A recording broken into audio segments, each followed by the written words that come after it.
What's up, everybody, and welcome to a brand new episode of the Geek Buddies. Hey! I remembered how to do it. Look what the cat dragged in. I don't know what the word is for French, France and cat, but he is back on the show, ladies and gentlemen. The one and only Michael Vogel, fresh from his trip all over Europe. How are you, Michael? Went fast, it seems like. How are you feeling? How are you doing? Well, I'm good. I'm a little tired. Yeah. 3 weeks is a long trip. The beginning of the trip feels like it was about 3 years ago, but went with our good buddy Jonathan Gabay, our good buddy Paul Beswick, celebrated our good friend Sarah Copperthwaite's wedding. So had a lot of fun. Spent a couple days in Prague, then went to Paris, did a little Disneyland Paris. Went to go see Beyonce's concert when Jay-Z showed up, so that was not too shabby.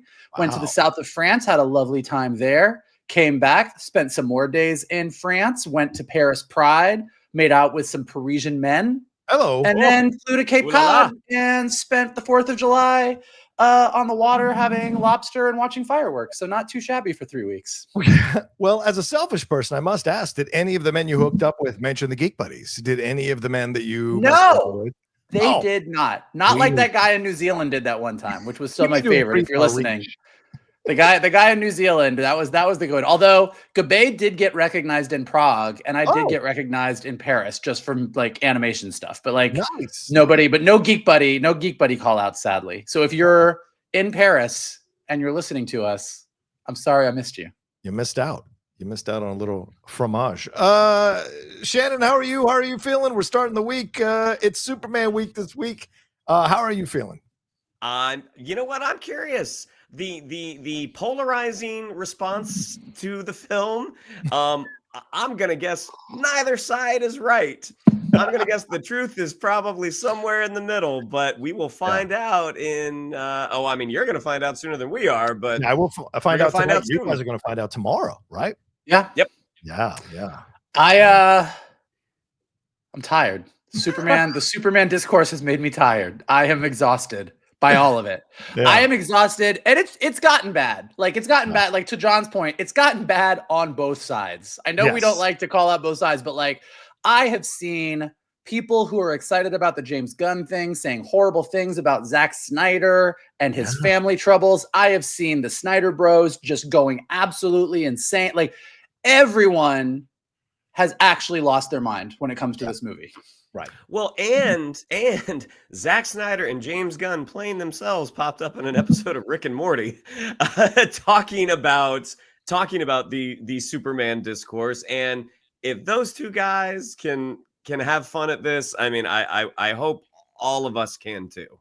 God, you beat me on the trigger on this. I didn't have the photo up, but you're right, they did, and we are. And I don't want to tease it because I'll bring the photo up, I guess, a little bit. Well, I don't want to spoil it because I'll bring it up later. But yeah, we will discuss Superman stuff on the back end of the episode here today. We're going to focus on the Jurassic World Rebirth spoiler review first, and then we're going to move into where we're at right now with Superman opening just a few days from now, and the big fiasco of review embargoes being broken over the weekend. We had some new reviews pop up today from GQ and Evening Standard or something out of Britain. So there's more stuff going on. So we're going to talk about all of that on the back end of the show.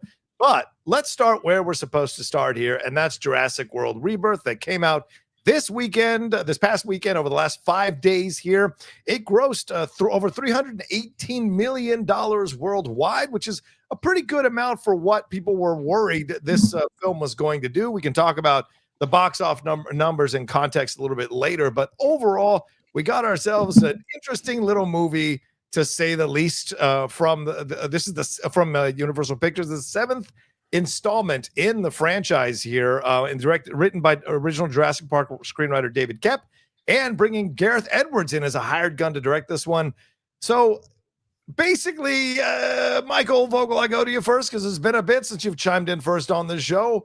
What were your thoughts about this film where a bunch of people got together to go get blood from dinosaurs, which happen to all be on the same island, encounter a big D-Rex, and then come back home? And this is a spoiler review, everybody, so strap in. Go ahead, Mikey. Well, anybody who listens to Geek Buddies knows I get excited about every Jurassic Park movie that comes out. They show me dinosaurs. They play the John Williams theme. I'm going to see the movie. Yes. I don't think I've been truly satisfied for quite some time. And I don't think this movie truly satisfied me. I do think, I'm going to caveat this because I do think this movie is a little bit of a mess. Like these guys know, I saw it in a small movie theater in Cape Cod with my friends. And I do think the movie kind of slogs itself through this story. And I have a lot of issues with the specifics that Gareth Edwards does. Right. Overall, as far as a rebirth for the franchise, I do think this movie fixes a lot of things that the last 3 movies were doing. And I think this movie offers up some interesting potential for where the franchise could go. And based on the box office, I think the franchise is going there. So I think I think we are going to get another Jurassic World Rebirth movie. And I think there's some interesting ideas that I think were kind of squandered with a movie that just it was worse than I won't say it's worse than Jurassic World Dominion. But Jurassic World Dominion was such a wild swing for the fences, bringing back both casts and doing the absolute most insane stuff. It was just truly horrible in the way that it ended up. This movie wasn't horrible so much as it was just kind of boring, which for a Jurassic World movie that's supposed to be scary and have a bunch of dinosaurs, I found myself sort of distracted and bored and not as excited by things as I should have. I think that gets into the specifics of the execution that we can talk. So all in all, not thrilled, but as a rebirth, has potential. Okay. All right. Shannon, your thoughts on this film as we got Scarlett Johansson, Mahershala Ali, Jonathan Bailey, Rupert Friend, all coming in as new characters, new actors to be part of the franchise. We hit the ground running almost within the first 10 minutes. The crew is already put together and they're rolling out to this island, and we get this family, this Latino family that gets involved in all of this stuff. And one by one, people who are paid lesser than the stars get killed off as we end up fighting by the end a D-Rex to get off this island. So your thoughts on this movie overall? I thought it was interesting the way Mikey said it found some ways to fix what the previous trilogy had done and found new ways to break stuff. Because I do agree. I mean, I think the most egregious thing that this movie makes is it gets boring. I mean, and I think it feels very rushed to me. I mean, I think there are a handful, maybe really one kind of decent sequence, but in the other big sequences, and they kind of format that like, hey, we got to get some DNA from a dinosaur from the air and on the ground and in the water. I mean, it's very clear, like we're going to have 3 distinct set pieces and some stuff on either side to bookend it. And we know, I mean, as an audience, we're conditioned to know who's going to make it and who isn't. I mean, the folks who we're not sure what their name is, they're dead. And we're going to see an overly emotional reaction to their deaths from our stars that just felt a little I mean, I feel like with Fallen Kingdom, I think you had 2 interesting ideas that weren't enough to carry the movie on their own, so they put them together with the island's going to blow up because of a volcano and we're selling dinosaurs on the black market. Like neither one can support a 2-hour movie on its own, so they put them together and they don't quite fit together. And I kind of feel like that with this one is that you have this group going to try to develop medicine and then we have this family. And they just don't quite gel. I mean, as I was watching the movie, I thought I was more interested in seeing, like, I would love to have seen this movie from the family's point of view. Because I think that would have been something that we haven't quite seen yet. I mean, yes, it does harken back to Jurassic Park 3 a little bit, but I'm like, let's not have the scientists. Let's have just regular people and these dinosaurs end up showing up. But overall, I mean, I'm glad that it is getting a decent financial response. I hope it continues to make money because, again, the success of this franchise guarantees the longevity of my day job. But overall, is this the movie of the summer? Nowhere near. Nowhere. Yeah, I think I'm going to be a little more cruel than you guys. I absolutely was eye rolling within the first 10 to 15 minutes of this movie, and I never stopped. Like, I almost walked out of the movie. It was so insulting, and I was really heartbroken that David Koepp would write a script like this and put it out there because all it did was trace what he had already done in '93. This is essentially watching a director and a writer trace what a better director and a better writer at the time did in 1993. A lot of the beats were similar. A lot of the things that they presented were similar, and there was nothing inspired or interesting. For all the crap that Jurassic World movies get, at least they tried crazy shit, like the locusts, dinosaurs on top of roofs on museums, like doing an auction of dinosaurs. Like there's crazy shit that was going on. So you're like, okay, at least you swung for the fences. This was as safe of a movie as you could do, trying to retread what had happened in 93. And I thought it was insulting to the audience. There's no background or character development for any of these characters. The way they come together is just haphazard. The ridiculous shared trauma scene with Scarlett Johansson and Mahershala Ali that goes nowhere, where we had no context for any of them. They're trying to give these characters some depth. And then you throw in the Latino family, and I'll reiterate this again for the third time. This is the whitest Latino family I've ever seen. There's no Latino dad worth his salt who would let her daughter's boyfriend get away with half the shit that kid tried to get away with in the movie. And then they make the real Baby Yoda thing with the little dinosaur. They tried to check all the boxes to please the audience. And there are some people who liked it, clearly from the box office numbers and some of the reviews. But I didn't even think Gareth Edwards' action movie direction was that inspired or exciting until the end. And then the D-Rex was an utter disappointment, looking like a mix between a xenomorph and a rancor and whatever they were trying to do. And there was still, even that was tracing someone else's work. So that's what I felt about it overall. Go ahead, Michael. Go ahead. No, I mean, look, I don't think you're wrong about any of it, but I think that I'll do the opposite side of what you're saying, even though I actually agree with you, which is I don't think any of those things were successful. I think having a little dinosaur named Dolores, that the girl who is scared of dinosaurs learns to be like, oh, dinosaurs can be good, is great, except that Dolores went nowhere. Yeah, like to your point, everything that was established went nowhere. You have this, it felt like a 20-minute scene. It was probably only about like 5 minutes long, but you have a 20-minute scene where we find out that Scarlett Johansson's character lost her last partner in the field in a car bomb, but it was a brutally slow death, and she felt bad about it. We also find out that she missed her mom's funeral, and we find out that Mahershala Ali is separated from his wife because he can't be with her because their child had died at one point. Like, you get a massive amount of information. And aside from the fact that Mahershala Ali clearly is more inclined to protect these children that they find as part of his backstory, that entire backstory goes nowhere. All that could have been great. Yes. But I don't know why it was there. And kind of to your point, look, I think the idea of mutant dinosaurs, I get why we do it. I get that after 2 or 3 movies of a T-Rex, a Raptor, a Dilophosaurus, a Triceratops, we want to see newness. And I think some movies, like, even though I don't think Jurassic World is the best thing, I do think the Indominus Rex is a cool, new monster. The D-Rex, I'm totally fine if they want to mix a xenomorph and a rancor and a T-Rex. Like, I like all those things. But to your point, he kind of showed up, ate a helicopter real late and left. And then left, And so it just really did feel like, and even to Shannon's point, okay, we're going to have a giant set piece on the water. We're going to have a giant set piece with a pterodactyl. And then we're going to have to do something with the giant Titanosaurus. And everything kind of felt obligatory. I think to your point, I think what I'll say is everything felt like they were ticking the boxes, but they didn't even feel like they were having a ton of fun with it. And so, and even like with the Latino family that you brought up, you know, the boyfriend shows up and is just a complete piece of shit for 90% of the movie. And then him and the father have a really like nice scene where he's like, hey, you should believe in yourself.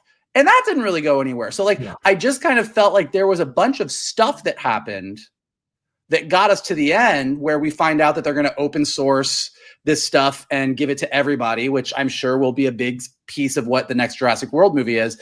But yeah, like, but like everything that I just listed, cute dinosaur, giant mutated T-Rex, like weird monsters, T-Rex attack on the water. Like you can go through any of the things and say, what do you think of this? And I would go, I think this is a good idea. And then when I watched it, I went, wow, they just didn't really get there, did they? Well, and it frustrates me, and I don't know how you feel about this, Shannon, and Michael, please chime in afterwards. But like a lot of people who praise the movie are praising Gareth Edwards' direction. Listen, directing is not just action sequences. It's also the performances you get out of your actors. It's also the energy that you bring to a movie and the general vibe. Yes, a script is written, but you're the director. And you're Gareth Edwards. You're not some young punk they found on the street just fresh out of film school. You've got a voice, and you can say to him, okay, no, let's change this, let's change that. It happens all the time. So if you're going to praise Gareth Edwards' action movie direction, you're going to have to also look at how he didn't do well with the direction here of the actors, with the way these scenes were constructed, the editing of this movie. So much, as Michael said earlier, Shannon, the film gets bogged down because there are pacing issues. That's also a director's responsibility. So yeah, all this love they're giving Gareth Edwards is perplexing to me, because this must be people who don't understand what a director does on set. Your thoughts here? Yeah, well, I think that does kind of harken back to what Vogel was saying about, like, there are cool things on paper here, but that's why this felt a little rushed. Like, I think there are decent ideas that were not fully cooked. And I don't remember when this film was announced, but originally, like, David Leitch was potentially going to be directing it. Right. He dropped out. Glenn Powell allegedly was offered the Jonathan Bailey role. He turned it down. Now, when things are being offered, like in terms of actors, like things are being offered, things get turned down all the time. Right. And it's just not that publicized. It's like, oh, we reached out to this actor's reps, actor's not interested. All right, let's move on. The fact that it was publicized, and maybe this is just a Glenn Powell thing, how Glenn Powell was on that kind of tour of, I tried out for this, I didn't get it. I turned down this. I finally ended up doing this. Like, I just think it's weird that this film that feels, again, just a product of not taking your time. It just feels weird that very well-known director drops out, big name actor says no. Yeah, and to the direction, like the obligatory boat scene, the trauma bonding scene. Oh yeah. I feel like in terms on the acting front, Mahershala Ali is the only one who kind of comes out unscathed, and even he doesn't come out completely unscathed. But it's like, you look at what he has done in the past, you look at his work in this film, and it's like, okay, there are some performers that they don't always need a director. Like, you have enough in your well that you can kind of fill in the gaps that the script doesn't give you and that the direction doesn't give you. Most of the cast does not have that. And there are a lot of performances. I mean, again, that moment where Scarlett Johansson looks at him with those forlorn eyes, and it's just like, please tell me you and Amelia are still together. I mean, the way my eyes rolled into the back of my head, I was like, oh my God, that is awful. But you did that. I just threw my popcorn and said, who's Amelia? But that's a situation where a director is there a director that could have smoothed that out a little bit? I don't know, maybe, but I mean, but also you look at the direction, the action, and I think to the T-Rex scene, and it's like, okay, you want a T-Rex in the water with this family in a raft. It's like, okay, there's a way to get there, but having your teenage daughter drag the inflatable raft before it's been inflated across a dock, making a lot of noise, and I'm like, this is a terrible plan. Like, okay, what if when you inflate the raft, that's what gets the spitters' attention, and like, oh no, we've gotten the attention of this dinosaur that's not big, but it has this scary hood, and it's making this sound, and then it runs off. Like, oh, we're okay, and then you turn around, and that's when the T-Rex shows up. Like, the amount of, kind of, for me at least, kind of sloppy action direction that took place was shocking. Now, the Mosasaurus sequence, I actually thought that was pretty cool. Again, using. No, not the no. The first in the water. In the water. Yes. With the Spinosaurus is sort of assisting in the hunt. I'm like, that's a cool idea. Like that, we've not seen that before. Well, but everything else in Jaws. But yes, I hear your point. Go ahead. Get out of here. Absolutely doing homage to Jaws when Quint is out on the turret shooting. That is absolutely an homage to Spielberg and Jaws. What? We've never seen a dinosaur help another dinosaur hunt. Well, okay, fair. Yes, that element. Just because the Spinosaur has a fin that's coming out of the water doesn't mean it's raptors help other raptors hunt. Pretty canonically. The same, different. But I'm just I'm with Shannon. I actually thought, but again, and this really, this really is my. I will say this about this movie. This is a movie that I absolutely would put on a Sunday morning. I've been out Saturday night and it's Sunday morning and I go to Peacock and it's on. I will put this on, and it's because the ideas are there. Like the Mosasaurus attack is cool, and the fact that the Spinosaurus are helping it. But my biggest issue, and it's the same thing you were saying about the T-Rex, and it's the same as the D-Rex, is So they get to the shallows, and the mosasaurus can't chase them anymore. So cool. But the Spinosauruses clearly can, because they crawl up and take that lady away. But then they don't take anybody. But then they just wander off, and everyone's chilling on the beach, being like, "What should we do now?" And then, like, you know, then you go and you have this whole the Dilophosaurus shows up and runs off because the T-Rex is sleeping. But then the T-Rex kind of gets frustrated because it can't reach them and runs off. And like there's like every scene sort of ended in one way, shape, or form with, and then the dinosaur left. Yes. Not like we trapped the dinosaur, we defeated the dinosaur, we fell over a cliff and the dinosaur couldn't follow us. Like it just sort of everything sort of ended and moved on to the next set piece. And that drove me a little bit crazy. Like that to me was the other thing that drove that. Like I do think I saw a lot of people online saying they think the Titanosaur sequence is beautiful.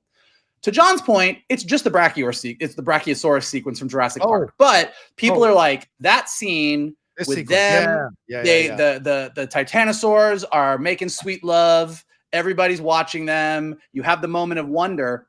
But another issue that I had, and I don't know how you solve this because I understand why the Mosasaur sequence happens first. But like, here's the way a Jurassic Park movie works. You show up, you see dinosaurs. You go, wow, isn't this amazing? Then everything goes to shit and it's horrible. Because that's the arc. Like, you're like, isn't this wonderful? Oh, no, wait, it's not. Like, that's how Jurassic Park works. That's how Jurassic World works. There's always the moment of wonder followed by the horror. But because this family is terrorized on their boat, and then everybody is terrorized by the Mosasaurus and the Spinosauruses, and multiple people die, then by the time they get the Titanosaurs, and they're like, wow, guys, this is beautiful. I'm like, half your people are dead. Like, this is not the time to go, whoa. Da, da, da, da, da, oh my God. Like, so it was John just Williams like, should have shot them for using his cue at the wrong time throughout the whole. So all over the space, all over the, and you know, it's like, cause like, and I don't know how you solve it. Like I again, like you are in the water first and then you get there. I understand how it works, but it just kind of felt like you wanted to start. Also, to Shannon's point, the Titanosaur sequence isn't really an action piece. Like it is there to be the isn't this beautiful and wonderful dinosaurs are amazing piece. Right. So it just feels like you wanted to like kind of start there and then have things get progressively worse. The other issue that just from a storytelling standpoint that really irked me is, again, like mutant dinosaurs aren't new. We've got mutant dinosaurs from Jurassic World on, really, even in Camp Cretaceous and Chaos Theory, but the animated series are on Netflix. But when they're like, wait a minute, what is this island? Well, we built a bunch of mutants that are horrifying freaks of nature, but then we were like, let's just leave them here. Yeah. And I was like, and like why did you just leave them here? Well, they're worth billions of dollars each. I'm like, cool, but like, you're not doing anything with them. You just created insane species and said, oh, we're out. And I'm like, that doesn't make sense from that's just not responsible. But also it doesn't make sense from what we know of this world. This is a world where if you have a giant creature that is destructive and horrible, someone's going to pay billions of dollars for it. So if you spent billions, so the idea that they just abandoned these things, like I felt like they could have worked a little harder to create I mean, again, I'm just going to steal from Aliens. So I'm doing exactly what John gets mad that Gareth Edwards is doing. But we had this island and we lost contact with everybody and they were researching something that was going to cure heart disease. We need to send you like there's just a lot of ways that you could have gone about it. Be like, aside from there's this island. Nobody goes there. It's dangerous. It's some crazy shit over there. Like I was like, that's weird.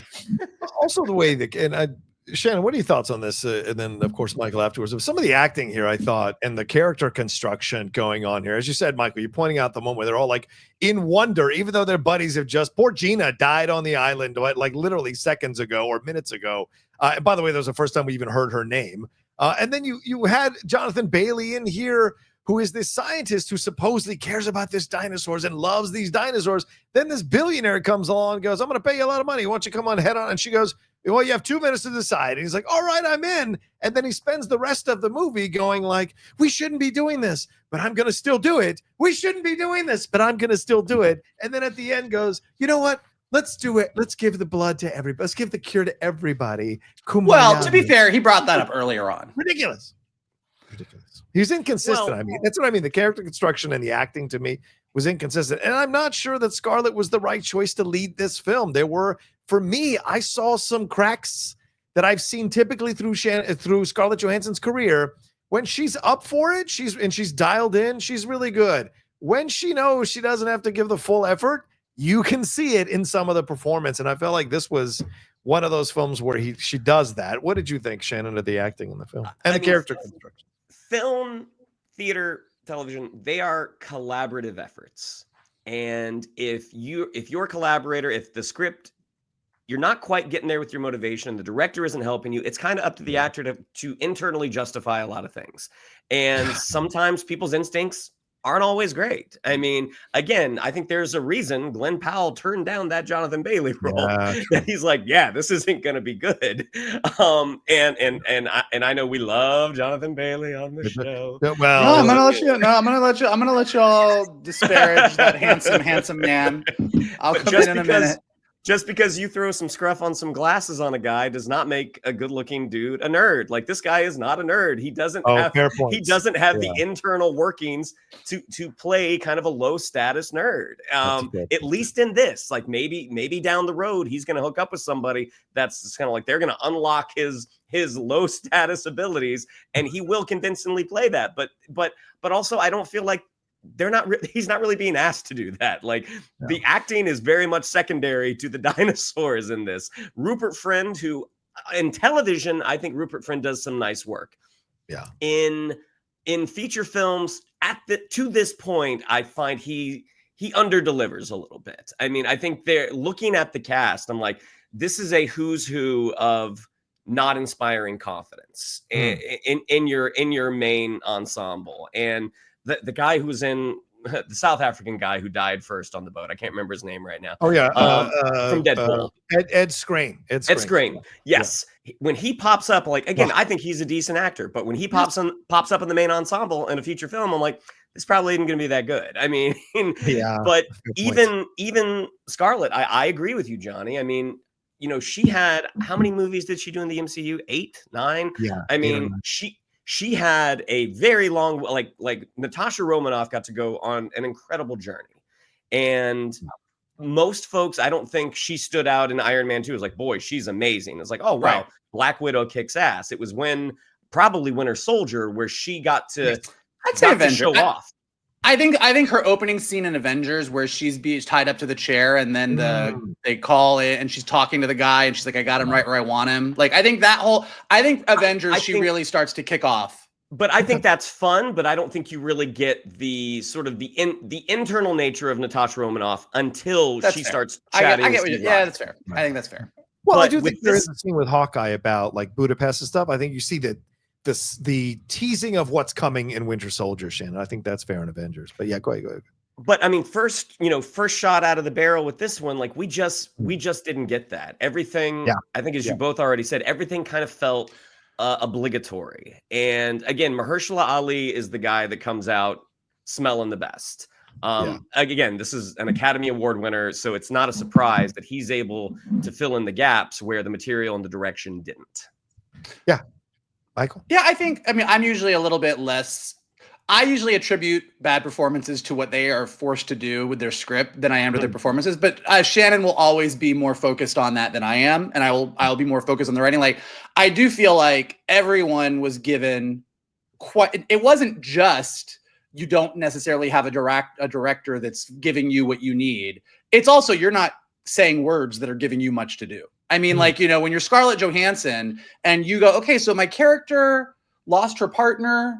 So does that mean like my whole arc here is that I really bond with him, Jonathan Bailey? No. Okay, well, so I missed my mom's funeral. So am I really like close to the kids? Right, no. Right.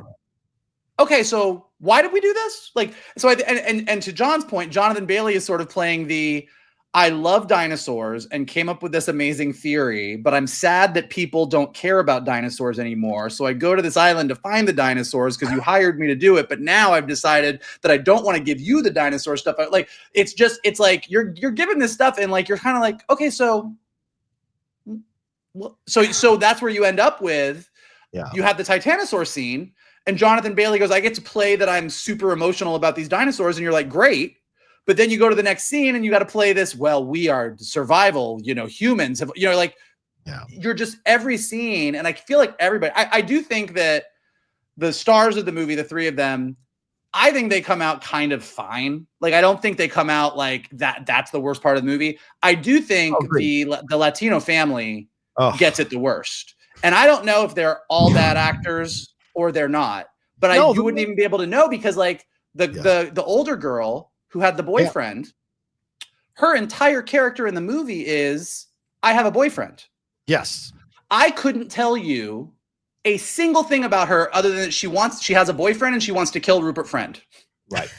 Yeah. But like, I don't know how she feels about dinosaurs. I don't know how she feels about her sister. Like, I couldn't tell you. Like the family really gets it the worst because I think the idea of this family gets wrapped up in this adventure, again, good. That's how you get some, like, I do think part of the success of Jurassic Park as a franchise is you got to have kids in there. Like I just watched, when I was in Cape Cod, I watched Jurassic Park and Jurassic World with 2 10-year-old girls. And I'm like, oh yeah, the kids are important. Like you need the kids. So I get like, this is why we did it. But like, yeah, it just didn't do it. Again, lots of good ideas, which kind of makes me more frustrated. Whereas Dominion, I was just like, get out of here with this. Yeah. I mean, I looked at this thing. These are good actors. Manuel Garcia Rufo, who plays the dad, he's a series regular on Lincoln Lawyer, and he's got like years of work. Widows. I liked him in Man Called Otto as the husband of the woman in Stick. If you guys have seen Stick, which I think is great. I think Luna Blaze is the daughter. She's got some credits on her as well. Been working for quite some time, and even the little girl. So to me, I think again, it's all a matter of the way it was written. And this is, for me, let me speak as a Latino. This is for me, this is the worst kind of representation. Great, the family, you've got Latino family in the movie, but you give them absolutely nothing to do but be phenomenally incompetent, do some dumb shit the whole time. No, I get it. Everybody's doing dumb shit, dinosaurs, I get it. But there is a way to show that the dad is a lot smarter than you think and can get out of these situations. Most of the time, he's like, I don't know what to do, come to me. And it's so fucking frustrating, especially with the T-Rex thing. I'm just going to hold on to this rock here and hope you don't kill my little daughter. Like, what the fuck are you doing? So there's so much about it that I thought was insulting as fuck. And the fact that she stops her daughter from kicking the shit out of Rupert Friend after Rupert Friend almost killed her daughter, motherfucker, any Latino worth his salt would have ripped that dude's arms off before the D-Rex got a hold of him. Like, it's nonsense what these things they ask you to believe about the movie. So anyway. All right. Any final words here as we wrap up? Because we've been talking about it for 30 minutes and we don't want to go too much farther on the movie. I mean, look. Yeah. I think we're going to get another one. You do? Okay. I do. I mean, look, I don't think it's going to cross $1 billion. I don't think it's going to cross 500 million, but go ahead. Yeah. We'll see. I think by the end of the day, it will. I think people love those fucking dinosaurs, and I speak as one of them. Like, and I think that, it's going to be, Jurassic Park is a weird franchise because we basically are going to, my guess is we're going to end up with 3 distinct trilogies. There's the original trilogy, 1, 2, and 3, which is really much, it's Sam Neill, it's Ian Malcolm, it's all this stuff. Then we have the Jurassic World trilogy, which kind of gets into the Lockwood and the Hammond and the cloning and the this and the that. And then we now have this Rebirth series that's going to be about what happens when you take dino DNA and open source it to the entire world so that people can cure diseases. And since the entire theme of Jurassic Park is chaos theory and you can't guess what you're going to do when you fuck with nature, I'm going to imagine that somewhere in a room at Universal, someone is saying, so what would happen if we started using dino DNA to cure people? I bet that would go wrong. And so I think you can sort of see where this is potentially going. And look, I'm going to be honest. I think the D-Rex was so fucking stupid at the end of that movie, but I think he looks kind of cool. I would not be mad if some other director came along and took the D-Rex and did something cool with it. Like, I'd be down. Also, we all know that when Gabe bought me this little music box, and we all know that when the next trailer comes out 2 years from now, and we get a little, oh, come on. Just like the break it. Did you just break his gift? Just like the movie. Oh, nice. Now we're going to get a copyright strike. Awesome. Listen, man, I'm in. I'm in. All right, Shan, what do you think is going to happen? So, and give a little context here. The film cost $180 million. It has made $312 million globally, right? But Jurassic World opening weekend made $258 million domestically, $181 million for Fallen Kingdom domestically, and Dominion made $172 million. And those are all over 3-day weekends. This film, over a 5-day weekend domestically, made $170-something million domestically. So the 3-day weekend of this film is way behind the 3-day weekend of those other films. So do you think this thing is going to have legs, and are we going to get another one coming up? Yes, because part of that 5-day weekend was the 4th of July, where most people are not going to the movies. So if you use the 2.5 times your budget and marketing to make a profit, this needs to make what, $450 million? Well, no, I mean, if you look at 180 plus probably 70 to 100 for marketing, then you're looking at probably 250. It would have to make 5 to 7, I think 5 to 6 to start seeing a profit, I would imagine. Well, I mean, I do think it will have legs because families, again, I saw it in a very crowded theater at like 10:30 in the morning, and there were a lot of people in that theater, and a lot of them were kids. Now, granted, when they went to go to the bathroom, they were slowly trudging with very little urgency to get back to the story. But I think the public, a lot is like Vogel, is that you see a trailer with a big dinosaur, it's like, well, I got to see it, because it doesn't hit the same. I think this is the one franchise that sort of escapes that home theater curse, is that people want to go see a big dinosaur on a big screen. Where they go outside of, like, if you give someone DNA, are they going to sprout wings and a tail? I do think Vogel is right. I think that conversation is very much on the table. I don't know where you go with these characters, because it feels like kind of a one and done. But again, we'll see what happens. There's nothing. I mean, look, Chris Pratt and Bryce Dallas Howard drove me crazy in the Jurassic World trilogy, but you at least understood this is where these characters were going. Like, I got then we're going to raise the clone daughter of, the whole thing. As ridiculous as, I'm not saying it was good. I understood where they were going. I do get that, like, you've open sourced this thing, you get it out there. Why would you need these 3 specific people to come together? Unless it goes, we need to go back to this. I don't know. So I do think, again, they didn't, to Shannon's point, I think they solved some of the bigger issues they had with dinosaurs or just roaming the entire earth at the end of the 3rd Jurassic World movie. But I think they did sort of not do themselves any favors in, well, where are we going from here? But I do think we are going to go somewhere from here. Right. Well, we'll see what happens. We'll see what happens. And I'm sure the box office will let us know. But let's move on to our Superman conversation. We only have like about 15 minutes to get into this thing. So, Michael, take us away here. What do you think about everything that's going on with Superman and James Gunn? This will absolutely condense the Jurassic World box office situation. But people are breaking review embargoes. James Gunn is saying the film doesn't need to make $700 million. Where are we right now with the Superman movie situation as we go into Superman week? Well, you know what I do what bothers me about all the discourse about it is that with all the discourse about Superman, we're not in a fight about Superman right now. Like, we're in a fight about Zack Snyder and James Gunn. And I just wish Zack Snyder and James Gunn weren't the leads in a Superman conversation. I would prefer that we were actually arguing about Superman. And maybe we will be once we all see this movie. Like, once you see it tonight and we see it tomorrow and everybody sees it this weekend, we will now be able to say, well, this is what Henry Cavill's Superman was, and this is what David Cornsweet's Superman is, and this is what I like about this one and what I don't like about this one. But right now, like, the arguments online are not, it's about James Gunn's sense of humor and Zack Snyder's cinematic style. And like, it's just so...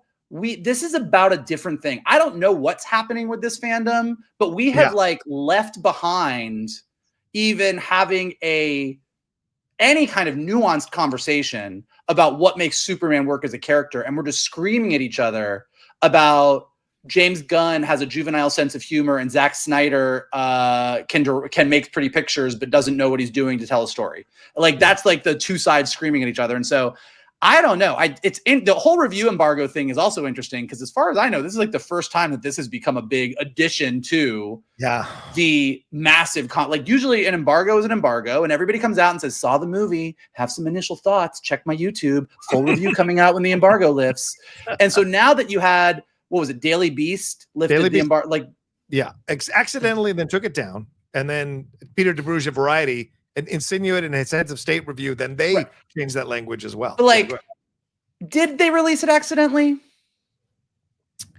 These are editors. I don't think it's first of all, I don't think anybody should come for the critics. The editors decide what goes up on these sites. And so did they do it accidentally? I don't know, but now we're getting into tinfoil hat conspiracy territory, and that is where I start. No, yes. Well, and I don't, let me, to be clear. Yeah. I don't think that somebody at the Daily Beast is a Snyder fan and was like, I'm going to stick it to the Gunn Bros. And I don't think that, what was it today? It's GQ. Yeah, GQ put theirs out today, yeah.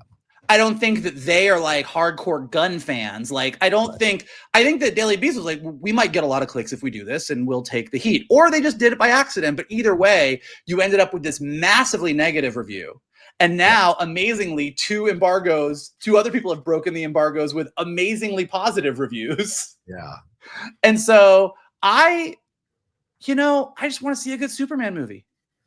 I think that's where we're all at, aren't we, Shannon? We just want to see a good Superman movie, and all this chatter. Look, I know some people come because I've had we've talked about just some of James Gunn's comments and the rollout, and I think what Michael said is on point. The fact that James Gunn and Zack Snyder, to a lesser degree, have become the central people involved in this Superman movie is not what you want heading into this Superman movie. What are your thoughts on where we're at right now, Shannon? I mean, the whole embargo thing, like, I'll be interested to see if there are repercussions to certain, which is a shame, because it's kind of like, okay, if there's no consequences, then why not? If there's no consequences to lift it to breaking an embargo, then what use is an embargo? Yeah, that's like pinky swear. Like, you would think that at this point, it would be like, hey, if your publication does this, you're out. Like, you do not get access to these pre-release exclusive screenings. Like, when you give your word to somebody, to me that should mean something. And it on the online review side, it doesn't seem like it really does for a lot of people. In terms of like what we're going to see, like, we were texting about this morning. In the filmography of James Gunn post Guardians of the Galaxy, he has never made an outright turd. Like, are there things that you don't enjoy about some of his movies? Yeah, potentially. If you don't like his sense of humor, but he's never made like an outright disaster. So the idea that like this is the final nail in the coffin of the superhero film, this is a disaster, I think that is going to be largely unfounded. Now, people coming out, I mean, it is, what a coincidence that 2 positive reviews leaked. It's crazy to be like, hey, we're back at a net zero. It's on you guys to decide. I do think, like, again, what a coincidence, but I don't think it's going to be that either. I mean, the Silver Age, as has been spoken about before, you get into some potentially kind of silly territory. And if the audience does not go along with that, because again, this is not the MCU, this is not the slow rollout of superheroes that we got starting with Iron Man. It was only later, once they'd achieved a certain level of success, that those broader elements started to get introduced and sort of retconned into the history. This is like right off the bat, you are ensconced in Silver Age craziness with giant monsters walking down the street and superheroes from all shapes and sizes and all kinds of aliens.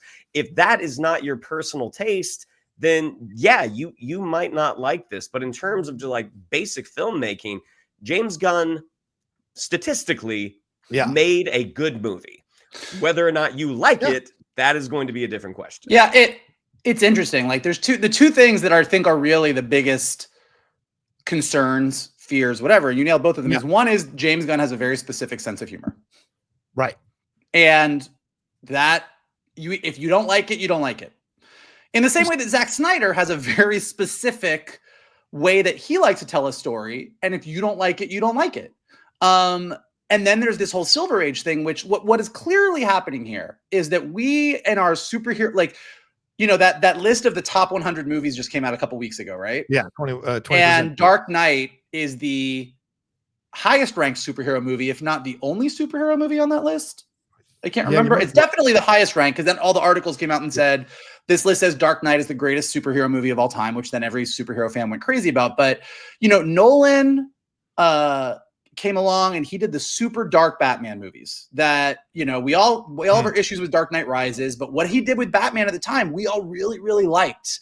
And then Snyder came along and did Man of Steel into BVS. And at a certain point, whether or not we personally, this is not about my opinion or John's opinion or anyone's opinion, the box office and the reaction was, this is not for kids. Ben Affleck even came out and said, I can't take my kid to see the Batman movie that I play Batman in. So it is clear that Warner Brothers, in their "we are retooling the DC universe," said we need to get kids. It's the same thing as Jurassic Park that we were just talking about, having kids in the movie theater. Like, for these franchises to continue, it does not matter what the 40-year-old Snyder bro and the 40-year-old James Gunn fan feel about these movies. If kids love Crypto and kids love this version of Superman and Mr. Terrific and Guy Gardner and Hawkgirl, this movie will succeed. And so they are clearly targeting that. And that's what the Silver Age does. Like, comics went a little bit reverse in their history. Like, comic book superheroes did what they did. There was a bunch of stuff. It kind of got a little stale. And they said, we need to get these kids more interested. And the Silver Age was born. And the Silver Age got so silly that eventually in the 80s, Frank Miller and Alan Moore and everybody came along and said, let's get dark. So it's always the reaction one thing to the other. So James Gunn, the logic behind doing a lot of the things he's doing, I understand why it's happening. Whether I personally like it, I don't know. I'm in an interesting position because from everything I've heard in real life, Zack Snyder's a lovely guy. Yes. And James Gunn is kind of an asshole. As a filmmaker, I prefer James Gunn's movies over Zack Snyder's movies. So I'm not going to go sort of take my personal feelings about the movie and my feelings about the director and wrap them together. Like, James Gunn is kind of an asshole. I think he talks too much out of his ass in every interview that he's done and doesn't do him or Warner Brothers any favors with the 95 stupid fucking things he said in the past 3 weeks about Superman and DC Comics. That being said, I have a feeling I may like Superman more than I like Man of Steel, but I also am very nervous about his sense of humor and some of the things that I've read about. So, like hypno glasses and other things. So we'll see. I want to clarify this because I just saw on Twitter that a friend of our show, Mike Kalinowski, had a issue with me pointing out James Gunn saying that the film doesn't need to make $700 million in order to be considered a success. And he thinks it's ridiculous that people are saying that. And then Mike asked me on Twitter why I have a hate boner for this movie. And there's a difference. I don't have a quote unquote hate boner, which I think is a very childish term for an adult to use, towards the movie. I have an issue with James Gunn's BS answers that he's been doing through this whole PR campaign. I have no issues with the movie. Yes, some of the crypto stuff, some of the robot stuff's a little weird, but the rest of the stuff I've really enjoyed. I like David Cornsweet as Superman. I think he looks really good as Superman. And through the interviews, when they've let him be out there to be interviewed, he conveys a real energy and strength and power that I want to see his version of Superman fully on the screen. Rachel Brosnahan's Lois Lane, I'm excited for that. Nicholas Holt's like, I'm all excited for it. But that being said, it doesn't mean I can't criticize James Gunn and some of the things he says, as Michael just pointed out, some of the dumb shit he says in these constant interviews. So I want to clarify for people like Mike Kalinowski and others, I don't have a hate boner for the movie, okay? It's for some of the things that James Gunn is saying in support of the rollout of the movie because it becomes frustrating. Let me point something out to support John's point in this. How many issues do you have with the things that Matt Shackman and Kevin Feige have said about Fantastic Four in the rollout for this movie? Yeah, hardly any. Yeah, right. No, none. You know what? You know why you don't have any issue? Because they're not saying anything. Because they're not saying anything. Because they put the fucking actors out there to say shit. Like, I mean, like Kevin Feige gets interviewed, of course, but like the issue here, and it really is even more than Zack Snyder. Like the issue here is that Warner Brothers or James Gunn or somebody somewhere has made the decision that they are putting James Gunn front and center for everything here. And so James Gunn makes a comment about what do I care about what some kid on the other side of the world in India says. James Gunn says, here's why I made this decision about Superman. James Gunn says, here's the 3 things in comic book movies that I never have to see filmed again. James Gunn is saying everything. David Cornsweet says some stuff. Rachel Brosnahan says some stuff. When they do say stuff, I think they're both super charming, and I can't wait to go see them on screen. Yeah. But like, I do think that James Gunn is the cause of a lot of his own strife right now. Mm.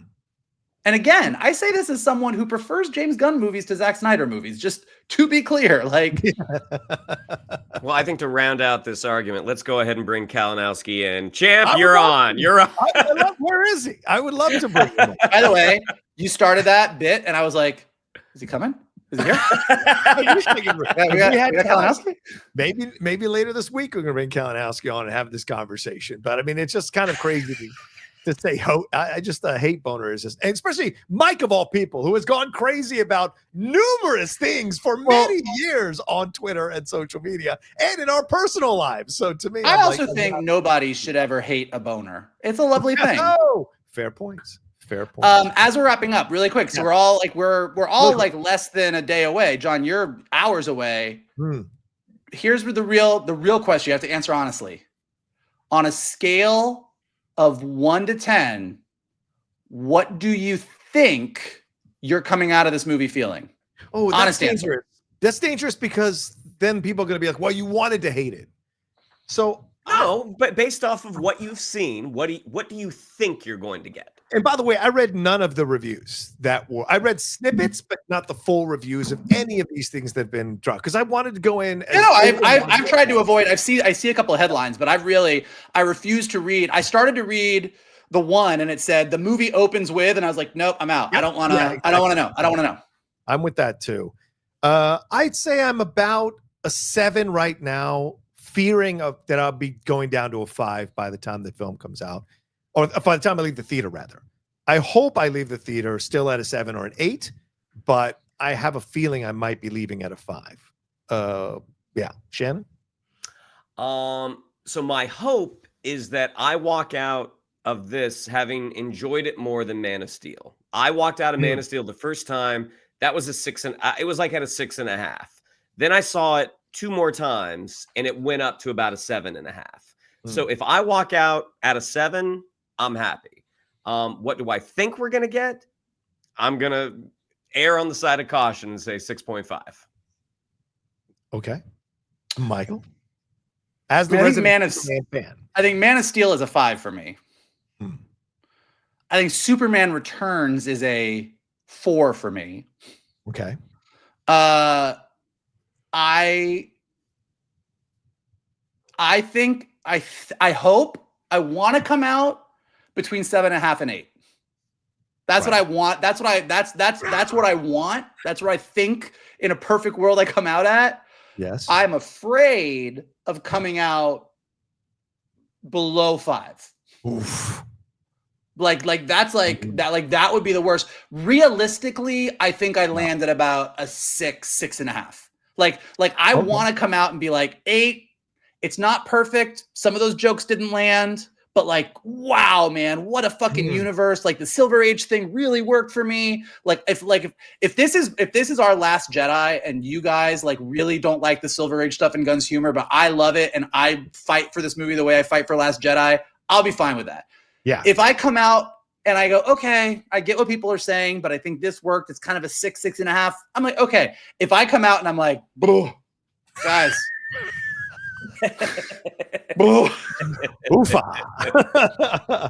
So we will definitely be reviewing the movie. I'm assuming it's going to be a live review. Because we want it has to be. It has to be. Yeah. So we will be. So look for that coming up later on this week. We might tease it with our Friday Geek Buddies, or we go live. We'll figure it out, but you'll know when we make the announcement on social media. And maybe one of us breaks the embargo and drops it early. Who knows? No, all the small time people would get in trouble if they broke embargo. Nobody at Variety, Daily Beast, GQ, or Evening Standard, or wherever is going to get in trouble because they need those publications with far-reaching subscribers to watch their stuff. So there's no way anybody of note is going to get in trouble for breaking the embargo or whatever. So, all right, let's wrap it up there. Thank you all so much for hanging out with us. We appreciate it, Manly. Shannon, what do we have to tell them? Yeah, if you'd like to follow us on social media, on Twitter, it's at geek_buddies, on Instagram at _geek_buddies. If you'd like to follow me on social media, on Twitter, it's at Shannon_McClung, on Instagram, it's Shannon the Geek Buddy. If you'd like to follow the returned Mr. Vogel, it is at MK2. If you'd like to follow the always here Mr. Rocha, it is at the Rocha Says. Much to people's chagrin. Michael, what do you got? Smash that like button below. Subscribe to Johnny's Outlaw Nation page. Check out all the amazing content he's had. Leave your comments below. What did you think of that D-Rex? What do you think of that Latino family? Where do you think Jurassic Park Rebirth is going? What do you think of Superman? What do you think of... No, don't tell me what you think of James Gunn. Don't tell me what you think of Zack Snyder. Just tell me what you think about Superman below. And go ahead, and if you're listening to us on a podcast, leave us some stars and comments. And as always, you can always retweet this video, post it on your social, send it to your friends, and tell them to hang out with your buddies, the Geek Buddies. There you go. All right, take care of yourselves. Be well. Enjoy Superman week. And we'll see you later on this week with another brand new episode of The Geek Buddies!